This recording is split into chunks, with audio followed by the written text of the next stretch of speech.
Narito ang ulan ng mga balita sa mga oras na ito. Bagong lunsad na cleanup vessel ng MV Nilad, inaasahang malaki ang maitutulong sa rehabilitasyon ng Manila Bay. Ilang mambabatas na nawagan sa publiko na hayaang magtuloy ang proseso ng impeachment laban kay Vice President Sara Duterte. Mula sa Puso para sa Pamilya program ni First Lady Liza Araneta Marcos, naghatid ng tulong sa mga residente ng Valenzuela.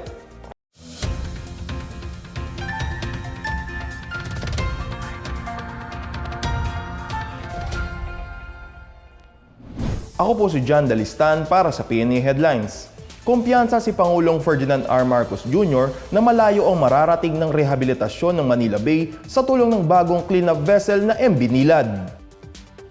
Ginanap ngayong Martes ang inaugurasyon ng MV Nilad sa South Harbor ng port area sa Maynila. Sa mensahe na ibinahagi ni Transportation Secretary Giovanni Lopez, binigyang diin ng Pangulo ang papel ng Marine Litter Management in Manila Bay o EMLM na nabuo sa pamamagitan ng pagtutulungan ng Pilipinas at South Korea sa mabilis na pagbangon ng kalikasan sa Manila Bay. Sinabi niyang makakatulong ang MV Nilad para mapalakas ang kakayahan ng Pilipinas na kolektahin ng basura sa dagat, tumugon sa mga insidente ng polusyon at protektahan ng mga likas yaman sa dalampasigan. Hinimok ng Pangulo ang Department of Environment and Natural Resources at Philippine Coast Guard na ingatan ang MV Nilad para mapangalagaan nito ang Manila Bay. Ang MV Nilad ay sasakyang donasyon ng South Korea sa Pilipinas na nagkakahalaga ng $8.2 million. Ang barkong ito ay may trash skimmer na pangkolekta ng basura, deck crane para sa pagdiskarga ng naipong dumi at oil boom para sa paglilinis ng mga oil spill. Ayon sa survey ng De La Salle University Dasmariñas, nasa 6.5 million na klase ng basura na may bigat na mahigit 203,000 kilograms ang nakakalat sa dalampasigan ng Manila Bay. Inaasahang mapapalawak ng paglalayag ng MV Nilad ang kamalayan ng publiko sa kahalagahan ng paglilinis ng yamang tubig ng Maynila. Nanawagan sa publiko ang ilang mambabatas na hayaang dumaan sa proseso ang impeachment case laban kay Vice President Sara Duterte.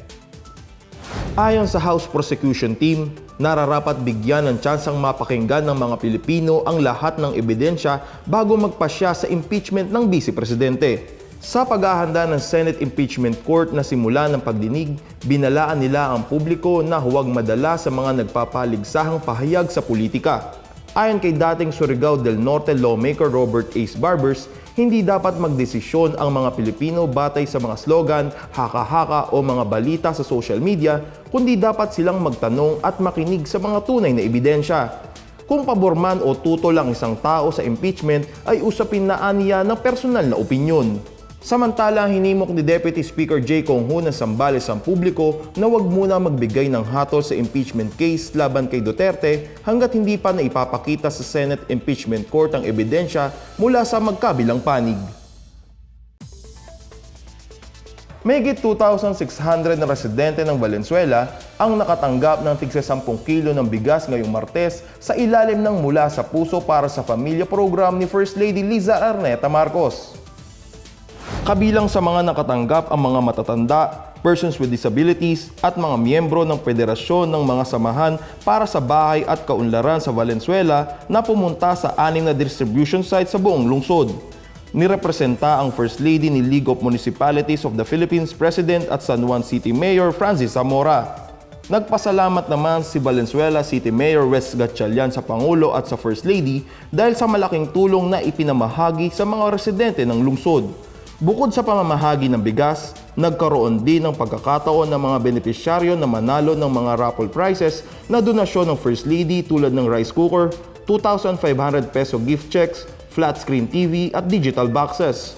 Inulunsad ang kaparehong programa sa San Juan City noong Lunes habang sa Maynila naman at Quezon City noong nakaraang linggo.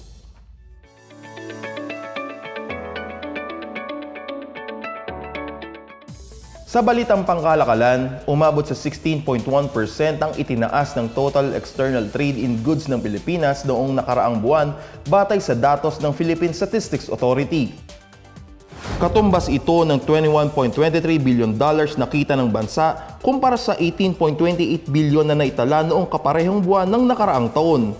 Tumaas din ng 7.6% ang export sa $7.87 billion dulot ng pagluluwas ng mga electronic products, kagamitang pangmakinarya at pangtransportasyon at iba pang produktong mineral.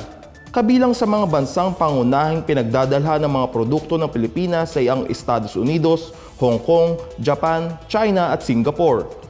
Samantala, nananatiling China ang pinakamalaking pinanggagalingan ng mga inaangkat na produkto ng Pilipinas noong Mayo na sinundan ng Korea, Indonesia, Malaysia at Japan. Samantala, hinihikayat ng Bureau of Fisheries and Aquatic Resources o BFAR ang publiko na bumisita at mamili sa seafood kadiwa ng Pangulo bukas July 1. Kasabay ito ng pagdiriwang ng ika-79 na anibersaryo ng ahensya. Gaganapin sa BFAR Central Office, Fisheries Building Complex, BPI Compound sa Visayas Avenue, Quezon City. Maaaring makabili sa seafood kadiwa ng mga sariwang huli at iba pang produkto ng mga fisherfolk organization. Layunin nito na makakuha ang publiko ng mga mura at dekalidad na produkto habang sinusuportahan ng kabuhayan ng mga mangingisdang Pilipino. At yan ang pinakabago at pinakamainit na balita sa mga oras na ito, hatid sa inyo ng PNA Headlines. Para sa iba pang mga balita at informasyon, bisitahin lamang ang aming website pna.gov.ph o ang aming Facebook at X account ng Philippine News Agency. Mapapanood din ang PNA Headlines sa pamamagitan ng link sa website ng News and Information Bureau sa ilalim ng PNA News at sa YouTube account ng Philippine News Agency. Ako po si John Dalistan at ito ang PNA Headlines, naghahatid ng mga balitang nagbubuklod sa bagong Pilipinas.